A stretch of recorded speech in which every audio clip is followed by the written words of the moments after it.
नमस्कार मंडळी. तर बघा या बाया आमची कोथिंबीर उपटण्यासाठी आल्या होत्या आणि आता जेवण करण्यासाठी पिकअप मध्ये बसलेले आहे. पिकअप मध्ये जेवण करायचंय काय? खाली का बरं नको? तुमचं नाव काय हो? जया. तुमचं तुमचं अनिता. तुमचं तुमचं पूजा. दुर्गा. तुमचं मावशी. माझी आवडती मावशी पण मला नुसती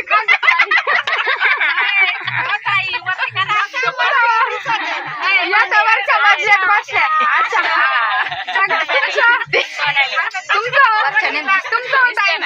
नाही दिसते आवडच्या दिसते का नाही तुम्ही?